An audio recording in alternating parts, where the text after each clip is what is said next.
अस्सलामुअलैकुम दोस्तों, मेरा नाम आतिका मलिक है और एक बार फिर से आप सबका खुशामदीद है आपके अपने यूट्यूब चैनल आओ सीखे विद आतिका पे। तो दोस्तों, आज इस वीडियो में हम बात करने वाले हैं बीएड फर्स्ट ईयर उर्दू की।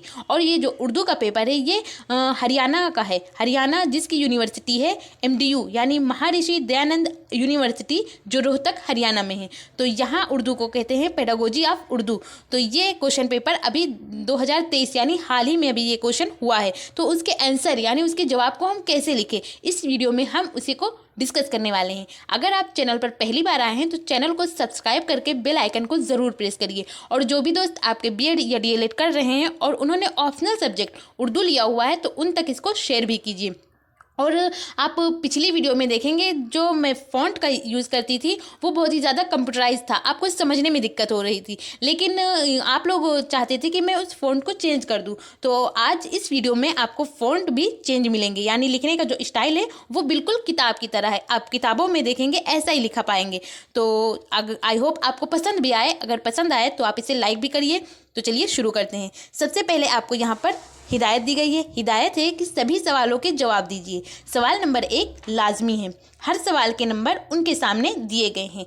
अब सवाल यहाँ आपसे तो 5 पूछे गए हैं, लेकिन सवाल नंबर 1 ही को क्यों लाजमी बताया गया है और क्यों, और जो 4 क्वेश्चन है उनको लाजमी क्यों नहीं बताया गया है। तो यहाँ जो सवाल नंबर 1 है उसमें आप देखेंगे 4 क्वेश्चन पूछे गए हैं, यानी 4 हिस्से हैं सवाल नंबर 1 ही के अंदर, और उसमें चारों के आंसर आपको लिखने हैं। लेकिन और जो 4 क्वेश्चन है यानी सवाल नंबर 1 के अलावा जो और हैं उनमें या लगा हुआ है, ऑप्शन है आपके पास कि 1 लिखिए और 1 छोड़ दीजिए। वहाँ 2 सवाल आपसे पूछे गए हैं, लेकिन सवाल नंबर 1 में आपसे 4 सवाल पूछे गए हैं। तो सवाल नंबर पहला है, इसके अंदर ये अलिफ हिस्सा है कि रमूज़ औकाफ की तारीफ लिखिए और 4 अलामतों में रोशनी डालिए। इसके लिए आपको 4 नंबर मिलेगा, ये एक क्वेश्चन के लिए। और इसी तरह आप देखेंगे 3 क्वेश्चन और होंगे, तो उन सारे के सारे क्वेश्चन को जब आप करेंगे तो आपको टोटल 16 नंबर मिलेंगे। तो जवाब लिखिए रमूज़ औकाफ। रमूज़ औकाफ कहते हैं जिसे हिंदी में विराम चिन्ह कहते हैं, वो होता है उर्दू में रमूज़ औकाफ। इसमें आप लिखिए कि एक शख्स एक मुख्तसर वक्त के लिए या एहसासात के इजहार के लिए किसी बयान पर जोर देने के लिए ठहरता है यानी रुकता है। ज़बान की तहरीरी शक्ल में मुकर्ररा अलामतें जो मज़कूरा क़याम की जगह पर रखी जाती हैं उन्हें रमूज़ औकाफ कहते हैं। रमूज़ औकाफ के निशानात का इस्तेमाल ज़बान में वजाहत लाता है और तफ़हीम को आसान बनाता है। मिसाल के तौर पर रोको, मत जाने दो।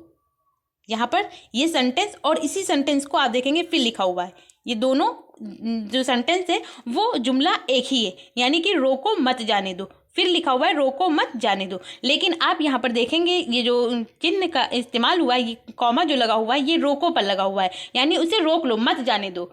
यहाँ पर रोकने पर जोर दिया जा रहा है। लेकिन इसी के बाद आप दूसरे सेंटेंस में देखेंगे जो मत के बाद जब कॉमा लग गया यानी रोको मत, अब आप किसी दूसरे से कह रहे हैं कि जाने दो, इसे रोको मत। तो ये दोनों जुमले तो सेम है, लेकिन आपके ठहरने का जो जगह है उससे पता चलता है कि आप क्या कह रहे हैं। तो रोको मत जाने दो यानी उसे रोक लो, और दूसरे में इसी बात को कहा जा रहा है कि रोको मत जाने दो। अब हम जानते हैं रमूज़ औकाफ के अक़साम, यानी इसकी कौन कौन सी किस्में हैं। तो रमूज़ औकाफ के अक़साम, इसमें सबसे नंबर 1 पर आता है थोड़ा सा वक्फा, जिसे इंग्लिश में कॉमा कहते हैं। तो ये क्या है, एक जुमले में एक ही किस्म के अल्फाज को अलग करने के लिए, जैसे तलहा ने आम, अमरूद, केले वगैरह खरीदे, तो यहाँ पर आप देखेंगे कॉमा लगा हुआ है। फिर दूसरे नंबर पर आता है फुल स्टॉप, जिसे उर्दू में कहते हैं डैश। फुल स्टॉप का मतलब होता है मुकम्मल स्टॉप, यानी पूरी तरह से रुक जाना। ये जुमले के लास्ट में लगता है, ये निशान जुमले के आखिर में इस्तेमाल होता है। जैसे उसामा कश्मीर घूम रहा है, तो यहाँ ये सेंटेंस मुकम्मल हुआ, तो ये लास्ट में लगा हुआ है। फिर लखनऊ नवाबों का शहर है, ऐसे आप और भी कई मिसाल लिख सकते हैं। तो यहाँ पर भी ये मुकम्मल हो गया जुमला हमारा, तो ये डैश लगा हुआ है लास्ट में। इसके बाद आता है सवालिया निशान। सवालिया निशान जिसे इंग्लिश में क्वेश्चन मार्क कहते हैं। तो ये क्या होता है, ये निशान सवाल पूछने, तजस्सुस या शक वगैरह की सूरत में इस्तेमाल होता है। जैसे हमजा स्कूल क्यों नहीं जा रहे हो, तो ये हमजा से पूछा जा रहा है, यहाँ पर ये निशान आप देखेंगे सवालिया निशान है। और इसके बाद लिखिए क्या आप एक डॉक्टर हैं, यानी आप किसी से पूछ रहे हैं, आपको शक हो रहा है, आप यकीन करने के लिए पूछ रहे हैं, तो यहाँ पर भी ये निशान लगा हुआ है। क्यों, कब, कहाँ, कैसे, ये सारे सेंटेंस के लास्ट में, सेंटेंस के बीच में ये इनका यूज़ होता है और लास्ट में ये सवालिया निशान लगाया जाता है। इसके बाद आता है फ़ज़ाइया निशान। ये क्या होता है? तो ये अलामत दर्जा ज़ेल सूरतों में इस्तेमाल होती हैं, जैसे शदीद जज्बात का इजहार करने, जैसे खुशी, उदासी, नफ़रत, हमदर्दी, ताज्जुब, खौफ, गम वगैरह, इन सब में इसका इस्तेमाल किया जाता है। जैसा कि वाह, बहुत अच्छे, ये खुशी बताई जा रही है, तो यहाँ पर आप देखेंगे इस निशान का इस्तेमाल किया गया है। फिर बाप रे, कितना खौफनाक शेर है, ये हैरत और खौफ की हालत में बयान किया जा रहा है। दूसरा सवाल है, सवाल नंबर 1 ही का ये दूसरा हिस्सा है बा। तो इसमें पूछा गया है कि नस्र से क्या मुराद है, इसकी खुसूसियात बयान कीजिए। तो जवाब लिखिए कि नस्र अदब का एक अहम हिस्सा है जिसमें नज़्म, आराइश वगैरह के उसूलों पर अमल करना ज़रूरी नहीं है। नस्र की खासियत यह है कि हक़ाइक़ को जैसा वो हैं आलमी सतह पर तस्लीम शुदा ज़बान के ज़रिए पेश किया जाए। नसरी अदब की बहुत सी असनाफ़ में कहानियाँ, ड्रामा, नावल, मज़मून, स्वाह उमरी, खुदनोश्त की रिपोर्टिंग वगैरह, हमारे बहुत से लेन देन कारोबारी नस्र के ज़रिए किए जाते हैं। नस्र जिसे हिंदी में कहते हैं गद। स्कूलों में नस्र की तदरीस इन कामों को मुयस्सर तरीके से अंजाम देने में मदद करती है। इसके बाद आता है नस्र की खुसूसियात। तो खुसूसियात कौन कौन सी हैं? नंबर 1 पर लिखिए कि ग्रामर की ज़बान का इस्तेमाल करना। दूसरे पर आता है अल्फाज को मुयस्सर तरीके से इस्तेमाल करना। तीसरे पर आता है ज़ख़ीरा अल्फाज को बढ़ाने के लिए। और चौथे पर आता है लुगत तलाश करने की सलाहियत को बढ़ाना। चौथे पर आता है रमूज़ औक़ाफ़ का सही इस्तेमाल करना। पाँचवें पर आता है अल्फाज मुहावरात का मुनासिब इस्तेमाल करना। छठे पर आता है मुशाहिदा शुदा वाक़यात को बयान करना। और आगे लास्ट में आता है तहरीर का खुलासा, माने, तशरीह करना। इसके बाद जो पहला सवाल है उसी का हिस्सा ता है। तो हिस्सा ता है कि उर्दू ज़बान की तदरीस के मकासद बयान कीजिए। जवाब लिखिए कि उर्दू ज़बान की तदरीस। तो इसमें आप लिखिए कि उर्दू ज़बान के हामी और दोस्त ये दावा करते हैं कि उर्दू हरूफ तहज्जी का सूती निज़ाम खालिस सूतियात का नुक्ता नज़र से न सिर्फ मुनफरिद बल्कि जामिद तरीन है। उर्दू हरूफ शक्ल, फ़नकारी और इफ़ादियत की बेहतरीन इम्तिजाज़ का नमूना है, जिसमें कम अज़ कम वक्त में ज़्यादा से ज़्यादा बातें लिखी जा सकती हैं। उर्दू रस्मुल ख़त दूसरे रस्मुल ख़त के मुकाबले में ज़्यादा हमागीर है। उर्दू अरबी और फ़ारसी के हरूफ तहज्जी के साथ एक दुश्वारी ये भी है कि कुछ हरूफ एक जैसे अज़वात के नुमाइंदगी करते हैं, मिसलन अलिफ, ऐन और हमज़ा। ये सब आप बोलेंगे तो एक ही जैसा लगेगा।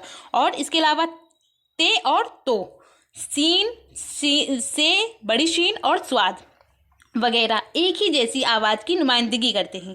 ये मसला छोटे बच्चों के साथ तो कुछ ज़्यादा अहम नहीं, लेकिन गैर उर्दूदा यानी जो उर्दू को नहीं जानते हैं उन तबका को उर्दू सिखाते हुए अमूमन पेश आता है। इसके हल के लिए कुछ अहल नज़र मिसलन डॉक्टर एजाज हुसैन, जाफ़र हसन वगैरह ने ये हल निकाला है कि अलिफ, ऐन और हमज़ा की जगह सिर्फ अलिफ काफ़ी है। यानी ये सारी चीज़ें अगर आएंगी तो वहाँ अगर आप अलिफ लगाएंगे तो भी काम चल जाएगा, ठीक रहेगा। ते और तो में हुरुफ ते ले लिया गया। सीन, से, बड़ी शीन और स्वाद की जगह सिर्फ सीन काफ़ी है। इसके बाद है उर्दू ज़बान की तदरीस के मकासद। तो इसमें आप लिखिए कि तंजीम ख़यालात यानी सुलझे हुए मुंतकी अंदाज में सोचना। अगले पे लिखिए इजहार ख्याल में नज़्म व ज़ब्त और तरतीब व तंजीम का एहसास पैदा करना। फिर लिखिए कि ख़यालात व एहसासात में ज़हनी व जज्बाती ज़हानत और खुलूस की पासदारी। इसके बाद लिखिए मुताला का शौक़ और आदत, मुताला बराए मालूमात और मुताला बराए लुत्फ़ अंदोज़ी। इसके बाद लिखिए ज़बान के अदबी सरमाया से वाक़फ़ियत और दिलचस्पी, अजीम शायरी और अजीम अदब तक रिसाई हासिल करने की कोशिश। इसके बाद लिखिए इब्लागी फ़िक्र, तख्लीकी क़ुव्वतों का इस्तेमाल और तबे ज़ात ख़यालात का इजहार करना। इसके बाद जो सवाल नंबर 1 है उसी का ये हिस्सा 4 है, ये सा है। इसमें सवाल पूछा गया है तदरीस में उर्दू मुदर्रिस के फ़राइज़ बयान कीजिए। तो इसमें जवाब लिखिए कि तदरीस में उर्दू मुदर्रिस के फ़राइज़, ये हेडिंग डालिए। इसके बाद लिखिए बुनियादी तालीम स्कूल की सतह से शुरू होती है। इस मरहले पर बच्चे को इल्म और लिसानियत की महारतें दी जाती हैं। स्कूल की तालीम तलबा को अदब, रियाजी, साइंस, सियासत, तारीख़ और दीगर बहुत से अहम मज़ामीन के शोबों में इल्म हासिल करने का बेहतरीन मौका फराहम करती है। छोटे बच्चों के लिए ज़हनों की तश्कील में भी तालीम का बड़ा किरदार है। ये उन्हें अपनी शख्सियत और शिनाख्त को फ़रोग़ देने की इजाज़त देता है। इसके बाद लिखिए तालीमी रहनुमाई की खिदमत तलबा का इनफरादी तौर पर जायज़ा लेते हैं। इनफरादी कहते हैं जिसे हिंदी में कहते हैं व्यक्तिगत विभिन्नता, यानी इंग्लिश में इसी को कहते हैं इंडिविजुअल डिफरेंसेस। ये हर बच्चे में पाया जाता है, हर बच्चा एक जैसा नहीं होता है, तो वो इनफरादी तौर पर जायज़ा लेते हैं और उनके ज़्यादा से ज़्यादा तालीमी तरक्की तक पहुँचने में उनकी मदद करते हैं। कौन करता है? तो ये स्कूल का जो मुदर्रिस है वो करता है, यानी स्कूल करता है। इसका मकसद स्कूल के निसाब और तलबा के मुफादात के दरमियान हम आहंगी पैदा करना है। इससे उन्हें अपने मुस्तकबिल के काम के करियर के बारे में सही रवैया पैदा करने और अपनी पेशावराना ज़िंदगी के लिए सही हुनर पैदा करने में मदद मिलती है। ये बच्चों को ज़िंदगी में अपनी ज़ाती अफ़दात और मकासद का जायज़ा लेने की इजाज़त देता है। ये तलबा को अपने करियर से मुतालिक मसाइल से निपटने और अपनी दिलचस्पी के शोबों में मौजूद रुझानात और पेश रफ्त के बारे में मुताल्लिका मालूमात हासिल करने में मदद करता है। इसके बाद सवाल नंबर 2 पूछा गया था। सवाल नंबर 2 है कि उर्दू ज़बान की तदरीस के आम मकासद क्या हैं, या दूसरा क्वेश्चन इसी में पूछा गया है कि दर्जा 6 की कौन कौन सी महारतें हैं, दर्जा 7 की महारतें कौन सी हैं, दर्जा 8 की कौन कौन सी महारतें हैं। तो इन सब के बारे में आपको बताना था, लेकिन यहाँ या लगा हुआ है, एक ही क्वेश्चन करेंगे और जब एक का आंसर लिखेंगे तो वो उसके लिए आपको 16 नंबर मिलेंगे। तो जवाब आप लिखिए, ये वाला आज ना करके हम लोग ये वाला करेंगे कि ज़बान की तदरीस के आम मकासद क्या हैं। तो हेडिंग डालिए ज़बान की तदरीस। जहाँ तक उर्दू तदरीस का सवाल है, सानवी दर्जों में आम तौर पर कश्मीर और मुल्क के कुछ दूसरे हिस्सों को छोड़कर उर्दू मादरी ज़बान की हैसियत से ही पढ़ाई जाती है। दुनिया की कसीर आबादी के लिए ज़बान और मादरी ज़बान में तफरीक मुश्किल है, क्योंकि अक्सर लोगों को दूसरी ज़बान सिखाने और इस्तेमाल करने का मौका ही नहीं मिलता और वो लोग यकलिसानी ही हमेशा रहते हैं। दूसरी ज़बानों को सीखने के बरअक्स मादरी ज़बान को सीखना ज़बान व अदब, अफादी व तहज़ीबी दोनों नोयत का है। ज़बान की तदरीस के आम मकासद। तो आम मकासद कौन कौन से हैं? H.G. यार्ट ने तदरीस अंग्रेज़ी के लिए 4 ख़ास मकासद मुतय्यन किए हैं। ये किसके लिए किए? अंग्रेज़ी के लिए। इनका इतलाक़ बुनियादी तौर पर हम तदरीस उर्दू के सिलसिले में भी कर सकते हैं, यानी इन्होंने बताया इंग्लिश के लिए, लेकिन हम इसका इस्तेमाल उर्दू में भी कर सकते हैं। इस तरह ज़बान की तदरीस के मुंदरजा ज़ेल मकासद हैं। कौन कौन से हैं? तो वो 4 हैं।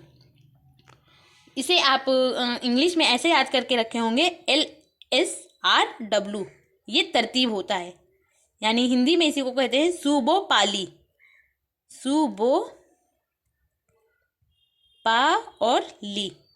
इस तरह जब आप याद करते हैं तो कभी भूलते नहीं, ये सही तरतीब है। सबसे पहले आता है लिसनिंग, यानी L, और इसी को हिंदी में अगर हम बात करें तो सुनना कहते हैं, सुनना या समझना। दूसरे नंबर पर आता है बोलना, तो बोलना जिसको स्पीकिंग यानी S, तो LS, फिर R यानी रीडिंग, जिसे कहते हैं पढ़ना या तहरीर को पढ़ना। और चौथे पर आता है लिखना, लिखना यानी या तहरीरी इजहार, जो यहाँ पर होगा W। तो ये जब आप LSRW से याद रखेंगे तो आपको तरतीब याद रहेगा कि सबसे पहले क्या आता है, फिर क्या आता है, फिर क्या आता है। तो सबसे पहले सुनना, फिर उसके बाद बोलना, फिर पढ़ना और उसके बाद लिखना, ये आता है। ज़बान की ये तदरीस के आम मकासद हैं। तो सबसे पहले आप लिखिए सुनना या ज़बानी बात को समझना। अब ये क्या है, इसके बारे में लिखिए कि ज़बान की तदरीस में एक अहम अफादी या लिसानी मकसद अफहाम मतलब है, जिसके तहत ज़बानी बात को समझना या गुफ्तगू को समझना है। आम तौर पर माहिरीन तालीम इस बात से इत्तिफाक करते हैं कि मादरी ज़बान में गुफ्तगू के साथ ही उसको समझना भी आ जाता है, लेकिन हकीकत ये है कि ज़ख़ीरा अल्फाज में इजाफ़ा सही तलफ़्फ़ुज़ से वाक़फ़ियत जैसी महारत हासिल करने के लिए निहायत इत्मीनान और हमातन गोश अंदोज़ में सुनना और उसको समझना भी ज़रूरी है। इसके लिए अदबी ज़बान से रोशनास कराना, तालीम याफ्ता अफराद की गुफ्तगू और तकारीर वगैरह को गौर से सुनना, तकारीर तकरीर की जमा है, ताकि उसको समझा जा सके। ऐसा भी होता है कि बहुत से तलबा बोल तो लेते हैं लेकिन उसको समझ नहीं पाते। इसका मुखालिफ अम्ल भी हो सकता है, जबकि समझ तो लिया जाए लेकिन बोला ना जा सके। इसके बाद आता है बोलना जिसे तकरीरी इजहार कहते हैं। कुछ माहिरीन तालीम के ख्याल में मादरी ज़बान होने की वजह से स्कूल की ये कोई ख़ास जिम्मेदारी नहीं है कि वो तलबा को ज़बान की तकरीरी इस्तेमाल पर कादिर करें, बल्कि ये घर के माहौल की तरबियत पर मौकूफ़ है। लेकिन हकीकत ये है कि जब हम बोलना सिखाने की बात करते हैं तो इससे हमारा मतलब तलफ़्फ़ुज़, रवानी और वज़ाहत होता है, जिसके मुनासिब इस्तेमाल पर ही मुतल्लिम को कादिर करना मुअल्लिम की ज़िम्मेदारी है। मुतल्लिम यानी तालिब इल्म। मुअल्लिम की ये भी जिम्मेदारी है कि वो तलफ़्फ़ुज़ की गलतियों को बोलने के मश्क करा कर दूर करे, यानी प्रैक्टिस कराए बार बार। साथ ही सही बुखारिज के साथ बोलने पर खासी तवज्जो देने की भी ज़रूरत है, जिससे मुनासिब लब व लहज़ा, रवानी, सिलासत, रब्त व ज़ब्त, हम आहंगी और वज़ाहत की गुफ्तगू और उनको बोलने में पैदा हो सके। तीसरे पर आता है पढ़ना या तहरीर को पढ़ना। तो पढ़ना क्या है? रीडिंग। इसमें पढ़ना और समझना दोनों फ़ाल शामिल हैं। पढ़ने के सिलसिले में मुंदरजा झेल बुनियादी महारत हासिल की जाती है। कौन कौन सी? मिसलन हर्फ शनासी, तेज़ रफ्तारी से पढ़ना, खामोश ख्वानी, बुलंद ख्वानी, अलामत, एराब और रमूज़ औकाफ वगैरह की पहचान शामिल है। इन महारतों के हुसूल के लिए हम दूसरों के तजुर्बात, उनके एहसासात व जज्बात, उनके नज़रिया, फ़िक्र और ख़यालात को उनके गैर मौजूदगी में उनकी तहरीर के ज़रिया देखते हैं, जिससे हमारे ज़ख़ीरा अल्फाज और मालूमात में न सिर्फ इजाफ़ा होता है बल्कि उनके तर्ज तहरीर और मुकालमा को अपनी गुफ्तगू और तहरीर में लाने की समी भी करते हैं, ताकि हमारी गुफ्तगू व तहरीर में सिलासत, रवानी, सही तलफ़्फ़ुज़, लब व लहज़ा की अदायगी, वज़ाहत और पुरजुस्तगी आ जाए। इसके बाद आता है लिखना या तहरीरी इजहार। तो लिखने के सिलसिले में हम मुंदरजा झेल 4 बुनियादी महारत पैदा करते हैं, जो मुंदरजा झेल हैं। कौन कौन सी? नंबर 1 पर आता है हिज्जे, जिसे हिज्जे कहते हैं, इंग्लिश में इसी को स्पेलिंग कहते हैं। फिर दूसरे पर आता है इमला यानी स्क्रिप्ट, इसको लिखना। फिर तीसरे पर आता है औकाफ व अलामत का सही इस्तेमाल यानी करेक्ट प्रोनाउंसिएशन। फिर चौथे पर आता है खुशखतई, जिसे कहते हैं गुड हैंड राइटिंग। इन सब पर महारत हासिल करने के बाद ही अपने ख्यालात दूसरों तक आसानी के साथ पहुंचाया जा सकता है। जिस तरह बोलते हुए इस्तेमाल में आने वाले अल्फाज के दुरुस्त माने मालूम होने चाहिए, उसी तरह लिखते हुए भी अल्फाज का इमला दुरुस्त होना चाहिए। मिसलन जिस तरह हम कलम को पेंसिल नहीं कह सकते, यानी जो कलम है वो कलम ही रहेगा, उसे हम पेंसिल नहीं कह सकते, उसी तरह ये छोटा काफ से लिखेंगे कलम या खे से खलम लिखना भी मुनासिब नहीं है। तो ये दोनों चीज़ें भी गलत है। अगर पेंसिल गलत है लिखना, तो अगर हम कलम को इस तरह लिखेंगे तो ये भी गलत हो जाएगा, और कलम को अगर हम इस तरह लिखेंगे तो ये भी गलत हो जाएगा, क्योंकि ये बड़ा काफ से आएगा ना कि खे और छोटा काफ से, तो ये दोनों भी गलत हो जाएगा। उर्दू तहरीर में हुर्फ़ों के जोड़ में मुनासिब जगहों पर शोसों और नुक्तों का इस्तेमाल अदहद ज़रूरी है। दूसरी सूरत में इसके माने बदल जाएंगे, यानी आप शोसों को और नुक्तों का भी बहुत ख्याल रखेंगे उर्दू के लिखने में। और दूसरी राइटिंग में अगर आप लिखेंगे, इंग्लिश की बात करें या हिंदी की, तो उसमें इतनी गलतियां नहीं होती। यहाँ पर तो पूरा माने ही बदल जाते हैं। मिसलन जैसे ये लिखा हुआ खुदा, अब इसी तरह आप लिखेंगे, लेकिन अगर नुक्ता नीचे रखेंगे तो ये जुदा हो जाएगा, अगर ऊपर नुक्ता रखेंगे तो ये खुदा हो जाएगा। अब देखिए माने में कितना डिफरेंस आ गया, तो सिर्फ एक नुक्ता की वजह से।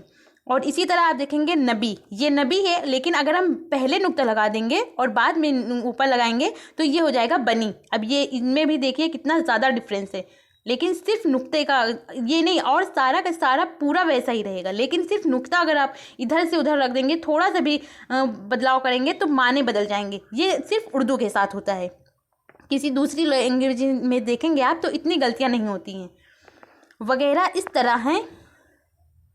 अच्छी और सेहत के साथ लिखावट के लिए ज़रूरी है कि हुर्फ़ों की तरतीब ठीक हो, जोड़ मुनासिब और नुक्ता सही जगह पर लगाए गए हों। साथ ही जल्दबाजी या बेपरवाही के नतीजा में नुक्ता आड़ा तिरछा ना हो जाए, आड़ा तिरछा होगा तो वो माना बदल जाएगा। अंग्रेज़ फ़िलसफ़ी जॉन लॉक के ख्याल में बच्चों का जहन एक साफ तख्ती जिसे इंग्लिश में कहते हैं ब्लैंक बोर्ड, यानी बिल्कुल साफ है, बिल्कुल कोरा है, टेबुला रासा भी कहते हैं। इन्होंने बच्चों को टेबुला रासा बताया है कि मानिंद है। बच्चे जो कुछ भी देखते हैं, यानी वो बिल्कुल खाली हैं, लेकिन जब वो जो देखते हैं उसको अपने जहन में रख लेते हैं, उसी की तरह बन जाते हैं। जो माहौल दिया जाता है उससे वो उसी तरह हो जाते हैं, यानी उस पर हम कुछ भी लिख सकते हैं। जॉन लॉक का कहना ये कुछ भी बना सकते हैं। वो उनके साफ और सादा जहन पर इसी तरह नक्श होते जाते हैं। इस वजह से लिखना सिखाने के लिए इसकी इब्तिदा शुरू में होनी चाहिए, यानी बचपन से ही हमें बच्चों को सिखाना चाहिए। साथ ही लफ्ज़ों के हिज्जे भी सिखाया जाना चाहिए ताकि एक हुरूफ को दूसरे हुरूफ से मिलाने का इल्म तलबा पर वाज़े हो सके। इसके लिए तख्ता सियाह का इस्तेमाल इमला नोसी के बाद कॉपी पर उसकी इस्लाह वगैरह ज़रूरी है, यानी आप ब्लैक बोर्ड पर इमला लिखवाइए या कॉपी पर लिखवाइए, फिर बच्चे जब गलती करें तो उसको आप फिर से लिखवाइए, उसकी इस्लाह कराइए, तो ये बहुत ज़रूरी होता है। इससे बच्चों की राइटिंग सुधरेगी। जहाँ तक खुशकदई का मसला है, गांधी जी और दूसरे माहिरीन तालीम के ख्याल में इसकी मश्क इब्तदाई दर्जों से ही होनी चाहिए, यानी ये प्रैक्टिस बचपन से ही, और जो छोटे क्लास हैं 1 to 5 जिसे कहते हैं इब्तदाई दर्जा, शुरुआती दिनों से ही कराने चाहिए, प्रैक्टिस बार बार कराना चाहिए। क्योंकि जो गांधी जी थे उनकी भी राइटिंग ज़्यादा अच्छी नहीं थी, तो वो जब वो देखते थे, विदेश गए थे, वहाँ देखते थे कि वहाँ बच्चों की राइटिंग बहुत ज़्यादा अच्छी थी, तो वो चाहते थे कि मतलब बच्चों को पहले से ही सिखाया जाए, जिससे बच्चों की राइटिंग जब वो बड़े हों तो धीरे धीरे ऑटोमेटिक अच्छी होती जाए।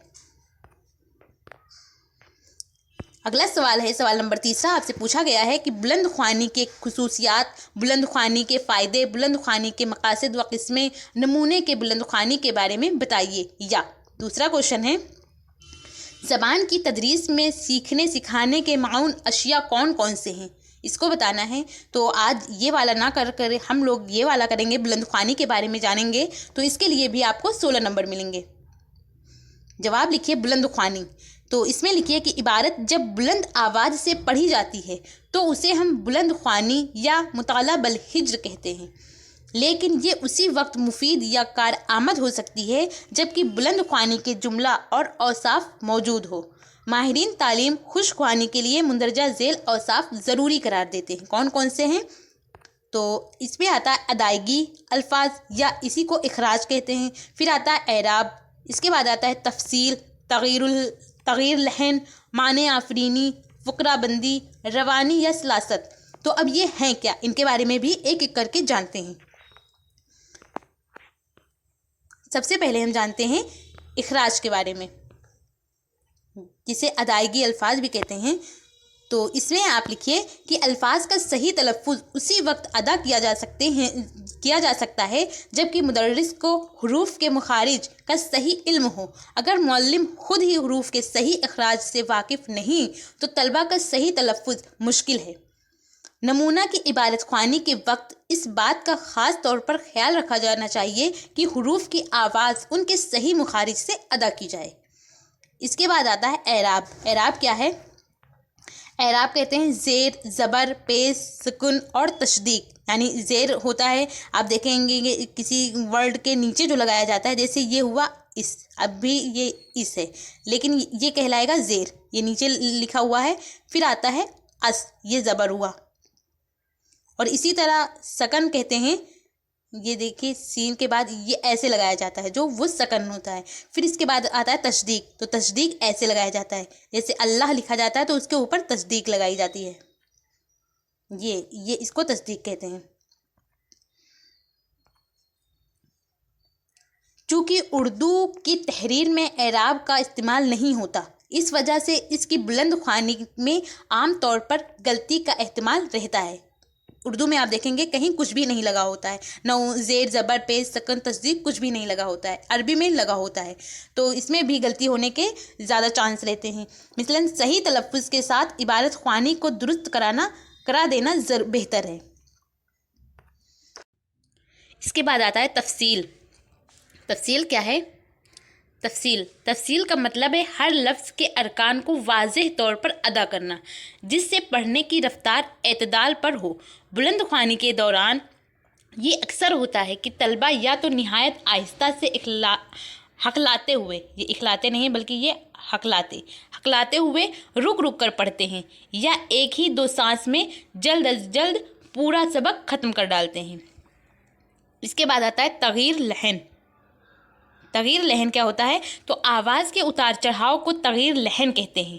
بلند خوانی کے دوران اس پر خاص طور سے دھیان دینے کی ضرورت ہے تاکہ عبارت خوانی دلچسپ اور پر اثر رہے.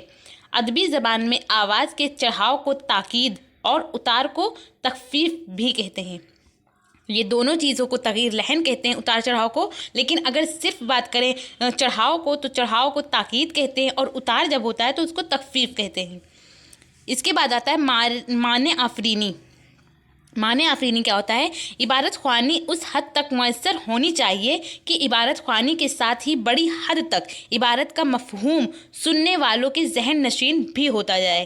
یہ عبارت خوانی کا سب سے بڑا وصف ہے، جس کا انحصار پڑھنے والوں کے لب و لہجہ، عبارت پڑھنے کی رفتار اور تغیر لحن پر موقوف ہے. اس کے بعد آتا ہے فقرہ بندی. ہر عبارت کے لفظ اور جملوں میں ایک قسم کے باہمی رابطہ ہوتا ہے. عبارت خوانی کے دوران اس باہمی ربط کو پیش نظر رکھنا ضروری ہے، جس نے پتہ چلے کہ الفاظ اور جملوں کو کہاں ملا کر پڑھا جائے، جس سے یہاں پر یہ سے کر لیجئے کیونکہ نئے سینٹنس نہیں بیٹھ رہا ہے، تو جس سے پتہ چلے کہ الفاظ اور جملوں کو کہاں ملا کر پڑھا جائے اور کس مقام پر ان کے درمیان تھوڑا سا وقفہ یا ٹھہراؤ دیا جائے. یہ ہوتا ہے فقرہ بندی.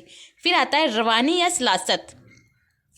یہ کیا ہوتا ہے؟ تو بلا جھجک، بلا تکلف اخراج، تفصیل، اعراب اور تغیر لحن کے ساتھ عبارت خوانی جاری رکھنے کا نام سلاست یا روانی ہے، جس کے لیے ضروری ہے کہ زبان پر عبور ہو. بلند خوانی سے قبل خاموش خوانی سے عبارت خوانی کے دوران ربط قائم رکھا جا سکتا ہے. اس کے بعد آتا ہے بلند خوانی کے خصوصیات کون سے ہیں؟ تو جب ہم بلند آواز سے پڑھتے ہیں تو کچھ ایسا ہوتا ہے اور کان اس تجزیے کا حصہ بننے لگتے ہیں تاکہ یادداشت، توجہ، فہم سے متعلق علمی صلاحیتیں بیدار ہو جائیں. یہ عمل ہمارے دماغ کے معلومات کو برقرار رکھنے اور ذخیرہ کرنے کی صلاحیت کو بڑھاتا ہے. بلند آواز سے پڑھنے کا مطالعہ ہمیں اس بات کی اجازت دیتا ہے کہ ہم جو کچھ پڑھ رہے ہیں اسے ذاتی کردار دے سکیں تاکہ ہم اسے بہتر طریقے سے یاد رکھ سکیں. اس کے بعد آتا ہے بلند خوانی کے فائدے. تو فائدے میں آپ لکھیے کہ روایتی اور آن لائن تعلیم کی ترتیبات دونوں میں بلند آواز سے پڑھنا مطالعہ کا ایک مقبول طریقہ بن گیا ہے. بلند آواز سے پڑھنے کے بہت سے فائدے ہیں، جیسا کہ تلفظ کو بہتر بنانا، فہم اور برقرار رکھنا میں اضافہ کرنا اور غلط گرامر یا املا کی شناخت میں مدد کرنا. یہ عوامی بولنے کی مہارتوں میں اعتماد پیدا کرنے میں بھی مدد کرتا ہے اور دوسروں کے ساتھ مطالعہ کے دوران تعاون کی اجازت دیتا ہے. بلند خوانی انفرادی یعنی جو انڈیویژول ڈفرینسز ہے ان کی ضروریات اور ترجیحات پر منحصر ہے. بلند خوانی کے مقاصد. اس میں لکھیے کہ روانی ایک اصطلاح ہے جسے ہم بہت سنتے ہیں लेकिन ख्वानदगी के महारतों पर लागू होने पर इसकी वजाहत करना मुश्किल हो सकता है। रवानी से पढ़ने का मतलब है आसानी से, मुनासिब शरह पर, दुरुस्त तरीके से और मुनासिब ताल और इजहार के साथ पढ़ना। रवानी को अक्सर ज़ाब्ता कशाई, हुरूफ और आवाज़ के दरमियान ताल्लुक़ को समझना और फ़हम के दरमियान पुल समझा जाता है। जब हम अपने तलबा को बुलंद आवाज़ से पढ़ाते हैं तो हम रवानी से पढ़ने के लिए एक नमूना फ्राहम करते हैं जिसमें वो नकल कर सकते हैं।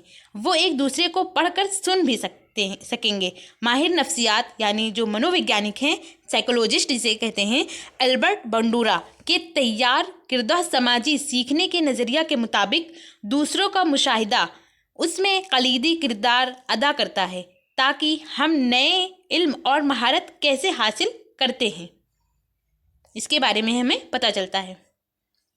इसके बाद आता है नमूने की बुलंद ख्वानी। इसमें लिखिए कि बुलंद आवाज़ से पढ़ने से सुनने के फ़आल सलाहियत पैदा होती है जो सिर्फ अल्फाज को सुनने से लेकर उन्हें जज्ब करने तक जाती है। फ़आल सुनने से तलबा को इतनी गहराई से मालूमात इकट्ठी करने का मौका मिलता है कि उसका तज्ज़िया और गौर किया जा सके।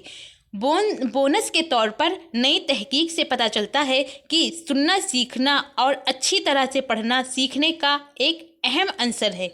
माहिर नफ्सियात कॉलिन मैकलेओड ने याददाश्त पर बुलंद आवाज़ से पढ़ने के असरात पर तहकीक की है और बार बार दिखाया है कि अगर लोग बुलंद आवाज़ से पढ़ते हैं तो अल्फाज को मुसलसल याद रखते हैं। बुलंद आवाज़ से पढ़ने से तनाव कम होता है और हमें खुशी मिलती है।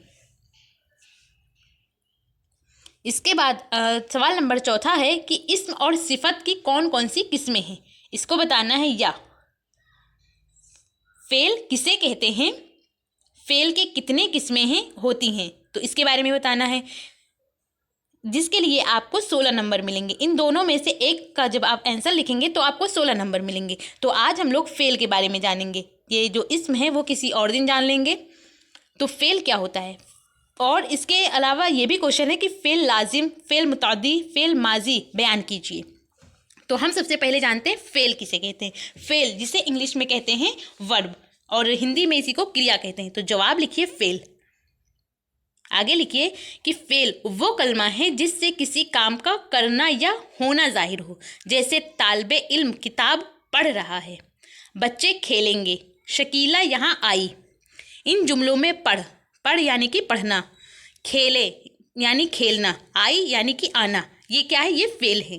फ़ेल की अलामत ना मिसलन जाना, खाना, पीना, देखना, आना वगैरह, इस तरह के अल्फाज जो होते हैं वो फ़ेल कहलाते हैं, किसी काम का करना या होना जाहिर हो जिनसे। फ़ेल की किस्में, तो फ़ेल की किस्में जानने से पहले हम समझते हैं फ़ाइल और मफ़ूल और फ़ेल किसे कहते हैं। इन सब के बारे में जानेंगे तो हम जब फ़ेल की किस्मों के बारे में जानेंगे तो हमें इनके बारे में समझने में आसानी होगी। जैसे मिसाल के तौर पर आप देखिए कि समरीन ने सेब खाया। अब यहाँ पर ये समरीन यानी जो इसको कहते हैं फ़ाइल। फ़ाइल क्या होता है, फ़ाइल होता है काम करने वाले को कहते हैं। तो ये फ़ाइल है। जैसे इसम जैसे होता है, किसी का नाम होता है, जगह हर चीज़ होती है, तो जो काम कर रहा होता है उस काम करने वाले को फ़ाइल कहते हैं। इसके बाद आता है मफ़ऊल। तो मफ़ऊल क्या होता है, मफ़ऊल कहते हैं जिस चीज़ पर किया जाए, जिस चीज़ पर काम किया जाए। जैसे ये तो समरीन अब नाम है, तो ये क्या है, ये काम करने वाले हैं। और मफ़ऊल हुआ सेब, क्योंकि हम सेब की बात कर रहे हैं कि इस चीज़ पर हम काम किया जाए। और काम का करना या होना यानी कि खाया, तो ये खाया क्या होता है, ये होगा फ़ेल। तो जब आप इसे समझ लेंगे तो अगर अब हम जब फ़ेल की किस्में पढ़ेंगे तो उनके बारे में आपको समझने में आसानी होगी। तो फ़ेल क्या होता है, काम करने वाले को कहते हैं, यानी कौन सा काम किया गया, काम करना या जाहिर करना यानी खाया, तो ये फ़ेल हुआ। लेकिन काम का करने वाले शख्स को या जिस पर काम हो रहा है उस चीज़ को तो मफ़ऊल कहते हैं, लेकिन काम करने वाले को फ़ाइल कहते हैं। अब हम जानते हैं फ़ेल की किस्में। तो फ़ेल की किस्में होते हैं टोटल 5। नंबर 1 पर आता है फ़ेल मारूफ, दूसरे पर आता है फ़ेल मजहूल, तीसरे पर आता है फ़ेल लाजिम, और फिर आता है फ़ेल मुतादी, फिर आता है फ़ेल नाक़िस। तो यहाँ पर आपसे फ़ेल लाजिम, फ़ेल मुतादी पूछा गया है और इसके साथ साथ फ़ेल माजी पूछा गया है। लेकिन हम फ़ेल की किस्मों के बारे में, हम इन पाँचों के बारे में जानेंगे कि ये पाँच है क्या, कौन कौन सी ये किस्में हैं। फिर फ़ेल माजी के बारे में अलग से जानेंगे, क्योंकि वो फ़ेल की ज़माना के लिहाज से जो फ़ेल होता है उसके बारे में पूछा गया है कि फ़ेल माजी क्या है। सबसे पहले आता है फ़ेल मारूफ। ये क्या होता है? फ़ेल मारूफ उस फ़ेल को कहते हैं जिसका फ़ाइल यानी काम करने वाला मालूम हो। जैसे सुहेल आया, तलहा पढ़ता है, वो खेलेगा। तो ये पता चल रहा है आपको कि हाँ वो खेलेगा, या सुहेल आया, तो ये काम करने वाला पता चल रही, तो ये होता है फ़ेल मारूफ। फिर फ़ेल मजहूल क्या होता है?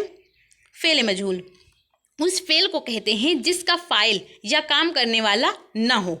मिसलन कपड़े धुल गए, खत लिखा गया, दरवाज़ा खुला, मकान बन गया वगैरह। अब यहाँ पर पता तो चल नहीं रहा है किसने किया, बल्कि ये हो गया।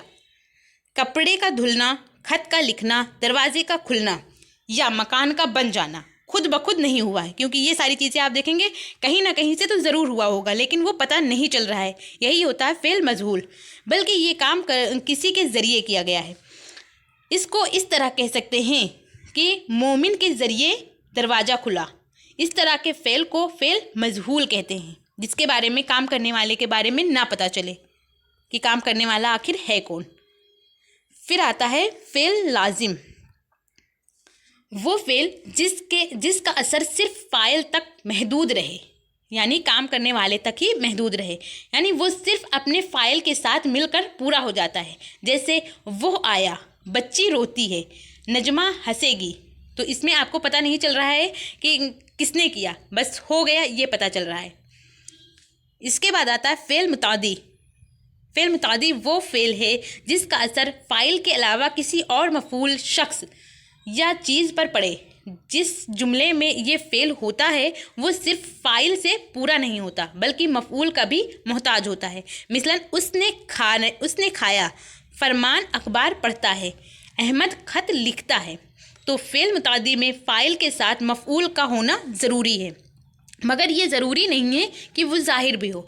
जुमले में मफ़ऊल पोशीदा भी हो सकता है। जैसे मोहसिन ने खाया, हामिद देखता है। इन जुमलों में क्या खाया, क्या देखता है ज़ाहिर नहीं, यानी इनके बारे में पता नहीं चल रहा है, मगर कुछ न कुछ ज़रूर खाया होगा और हामिद कुछ न कुछ ज़रूर देखता होगा। वही पोशीदा फ़ेल चीज़ मफ़ऊल है। इन दोनों सूरतों में इनके अफ़ाल फ़ेल मुतादी हैं। इसके बाद आता है फ़ेल नाकिस। फ़ेल नाकिस वो फ़ेल है जिसमें किसी काम का करना नहीं पाया जाता, बल्कि होना पाया जाता है। इसलिए इसका कोई फ़ाइल नहीं होता, बल्कि इस्म बजाय फ़ाइल के मुब्तदा कहलाता है, और जुमले का बकिया जज़ जो हालत या किसी तरह की कोई खबर देता है, खबर कहलाता है। जैसे कालू चोर है, तो यहाँ पर ये फ़ाइल है, तो फ़ाइल को क्या कहेंगे? मुब्तदा कहेंगे। और चोर है, ये खबर दे रहा है कि कालू क्या है? चोर है, ये इसकी खबर है, तो इसको लास्ट के हिस्से को खबर कहेंगे। फिर लड़के, अब लड़के क्या कर रहे हैं? तो मैदान में है, ये खबर की बात है, तो इसको खबर कहेंगे लास्ट के हिस्से को। और खालिद, अब खालिद किसी का नाम है और बताया जा रहा है कि वो ज़हीन है, यानी वो अक्लमंद है, ये खबर दी जा रही है, तो ये फ़ेल नाकिस का मिसाल है। अब जानते हैं ज़माने के लिहाज से फ़ेल की किस्में। तो ज़माने के लिहाज से फ़ेल की कुल 6 किस्में होती हैं। नंबर 1 पर आता है फ़ेल माजी, फिर आता है फ़ेल हाल, फिर आता है फ़ेल मुस्तकबिल। अभी तक हम सिर्फ इन्हीं तीनों के बारे में जानते थे। फ़ेल माजी यानी जो पास्ट में था, फ़ेल हाल यानी प्रेजेंट में जो चल रहा है, फ़ेल मुस्तकबिल यानी फ्यूचर की बात है कि जो होगा, और इसके बाद आता है फ़ेल मुज़ारा और फ़ेल अम्र, फ़ेल नहीं। तो ये भी ज़माना के लिहाज से ही फ़ेल की किस्में हैं। यहाँ पर हम सारे के सारे बारे में नहीं जानेंगे, बल्कि जो हमसे पूछा गया है इसके बारे में जानेंगे। तो फ़ेल माजी के बारे में पूछा गया है कि फ़ेल माजी क्या है, तो इन्हीं के बारे में सिर्फ हम इसमें जानेंगे। फ़ेल माजी वो फ़ेल यानी जो गुज़रे हुए ज़माने में किया गया हो, पास्ट की बात हो रही है। जैसे शहनाज आई थी, यानी शहनाज अभी है नहीं, बताया जा रहा है कि आई थी। और इसी तरह दूसरा है कि उसामा आगरा गया था, जहां उसने ताजमहल देखा, तो ये पास्ट की बात हो रही थी कि जब वो गया था तब उसने वहां ताजमहल देखा था। फिर अगले पर आप लिखिए हुज़ैफ़ा ने अपनी बहन को गाड़ी चलाना सिखाया। तो हुज़ैफ़ा जो है ये किसी का नाम है और उसने ये गाड़ी चलाना सिखाया, यानी ये पास्ट में किया, ये फ़ेल माज़ी है, अब वो चला लेती है इसकी बहन। फिर अगला है कि हमज़ा ने कल बिरयानी खाया था, यानी वो खा चुका बिरयानी, उसके बारे में बताया जा रहा है। और अगले पर लिखिए कि तलहा ने सुबह उठकर फ़ोन चलाया, ये भी काम वो पहले कर चुका है। ये बाद में किसी को पता चला कि तलहा जो है वो सुबह ही जल्दी उठ गया और उसने फ़ोन चला लिया कि किसी को पता ना चले, क्योंकि अगर पता चल जाएगा तो उसे डांट लगेगी। सवाल नंबर 5 है कि हुरूफ और उसकी किस्में, मुतरादिफ अल्फाज व मुतज़ाद अल्फाज की कौन कौन सी किस्में हैं, समझाइए। और इसी में अगला सवाल है गज़ल पढ़ाने के मक़ासद क्या हैं, तमहीद सबक, ऐलान सबक के बारे में बताइए। तो इसके लिए भी आपको 16 नंबर मिलेंगे। तो यहाँ ये वाला ना करके आज हम लोग हुरूफ के बारे में जानेंगे। हुरूफ क्या है? ये हर्फ की जमा है। हर्फ क्या है? तो हर्फ वो कलमा है जो किसी इस्म या फ़ेल को ज़ाहिर ना करे, बल्कि इस्म को इस्म से मिलाने या इस्म को फ़ेल से मिलाने के लिए इस्तेमाल किया जाए। हर्फ क्या होता है? जिसे इंग्लिश में वर्ड कहते हैं, यानी हिंदी में इसको शब्द कहते हैं। ये अकेला कोई माने ज़ाहिर नहीं करता, मिसलन मैं, से, और, को वगैरह, ये सारे हर्फ हैं। तो हर्फ की जमा क्या है? हुरूफ। अब हुरूफ की किस्में कौन कौन सी हैं? तो हुरूफ की किस्मों के बारे में जानते हैं। सबसे नंबर 1 पर आता है हुरूफ जार। हुरूफ जार क्या है? वो हुरूफ जो किसी इस्म को फ़ेल के साथ मिलाए हुरूफ जार कहलाते हैं। मिसलन किताबें और कापियाँ मेज़ पर रख दो, वो दर्जा 7 में पढ़ता है। तो ये यहाँ पर में और पर, ये क्या है? ये हुरूफ जार है। फिर दूसरे पर आता है हुरूफ इजाफ़त। ये हुरूफ 2 इस्मों के बाहमी ताल्लुक़ को ज़ाहिर करते हैं। मिसलन खालिद की माँ। अब माँ और खालिद ये दोनों इस्म हैं, लेकिन इनको जोड़ने का काम कौन कर रहा है? की कर रहा है। तो यहाँ पर की जो हुरूफ इजाफ़त है। फातिमा का रुमाल, दरख्त के पत्ते। तो यहाँ की, का, के, ये सारे वर्ड जो मिसाल हैं, ये हुरूफ इजाफ़त के हैं। इसके बाद आता है हुरूफ इतफ़। हुरूफ इतफ़ वो हुरूफ जो 2 इस्मों या 2 जुमलों को मिलाने का काम करते हैं, हुरूफ इतफ़ कहलाते हैं। मिसलन शब व रोज़, राजा और रानी। तो ये व और जो है ये हुरूफ अतफ़ है। इसके बाद आता है हुरूफ निदा। हुरूफ निदा क्या है? तो वो हुरूफ जो किसी को पुकारने के लिए इस्तेमाल होते हैं। मिसलन या अल्लाह, यहाँ पर ये निशान जो लगा हुआ है ये पुकारने का काम कर रहा है कि या अल्लाह हम पर रहम फरमा। अरे भाई, यहाँ पर ये निशान लगा हुआ है जिसे फ़ज़ाइया निशान कहते हैं, तो वो लगाया जाता है, वो होता है हुरूफ निदा। इधर तो आओ, तो यहाँ या अल्लाह और अरे भाई ये हुरूफ निदा है। फिर आता है हुरूफ इस्तिफ़हाम। वो हुरूफ जो कोई बात पूछने के लिए बोले जाएं, हुरूफ इस्तिफ़हाम कहलाते हैं। मिसलन तुम लखनऊ कब जाओगे? तो यहाँ पर सवालिया निशान मिलता है सेंटेंस में, क्या मैं अंदर आ सकता हूँ? तो ये हुरूफ इस्तिफ़हाम है, जहाँ क्यों, कब, कहाँ, कैसे, ये सारे के सारे सवाल आपसे पूछे जाते हैं। इसके बाद आता है हुरूफ तशबिया। वो हुरूफ जो किसी दूसरी चीज़ के मानिंद करार देने में इस्तेमाल होते हैं, जैसे ज्यों, मिसाल, मिस्ल, जैसा, हूबहू, मानिंद, तरह वगैरह। इसके मिसाल में आप लिख सकते हैं कि नाजुकी उसकी लब की क्या कहें, पंखुड़ी एक गुलाब की सी है, यानी उसकी लब की तारीफ़ बताई जा रही है कि वो गुलाब की पंखुड़ी की मानिंद है। तो ये भी हुरूफ तशबिया है। इसके बाद आता है हुरूफ नफरीन। नफ़रत के लिए इस्तेमाल होने वाले अल्फाज हुरूफ नफरीन कहलाते हैं। मिसाल के तौर पर लानत या थू थू वगैरह। तो ऐसे वर्ड जहाँ यूज़ होते हैं वो होता है हुरूफ नफरीन। फिर आता है हुरूफ इनबिसात।